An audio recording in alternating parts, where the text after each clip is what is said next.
Avyaktamurtina, the Mahakal, the timeless supreme.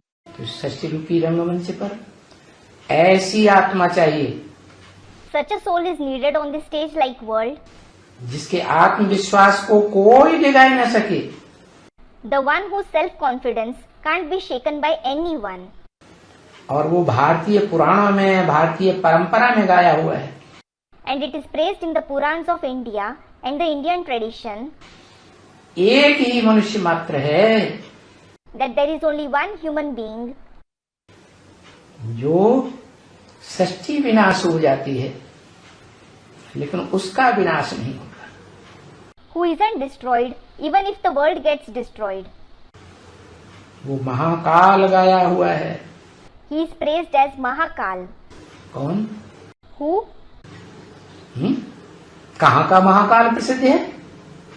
Mahakal of which place is famous? हा? अरे अरे इस भारतवर्ष में एक शहर है जहाँ महाकाल का मंदिर है। There is a city in this land of Bharat where the temple of Mahakal is situated. वो कालों का काल है, उसको कोई काल खा ही नहीं सकता। He is the death of deaths. No death can devour him. Mahakal महाविनाश होता है तो भी वो जिंदा रहता है। Even if the great destruction takes place, Mahakal stays alive. जो गैन है, शंकर का कोई माता पिता नहीं, उसको कोई जन्म देने वाला नहीं, उसकी कभी मृत्यु नहीं होती। That which is praised, Shankar has no parents. There is no one who gives him birth. He never dies. महामृत्यु भले हो जाए लेकिन उसकी मृत्यु नहीं होती। Although the great death occurs, he won't die. वो एक ही शख्सियत है इस संसार में He is the only personality in this world जिसका शरीर नष्ट नहीं होता, whose body doesn't perish. और उसी को गीता में कहा गया है अव्यक्त मूर्तिना। In fact, he himself is called Avyakta Murtina in the Gita.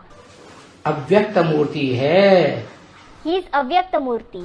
मूर्ति माने मूर्त तो है, Murti means he does have a form. अमूर्त नहीं है। He isn't Amurt, meaning formless. मूर्त माने साकार तो है, निराकार नहीं है, माने शरीरधारी तो है। Murat means he is definitely corporeal. He isn't incorporeal. It means he is a bodily being.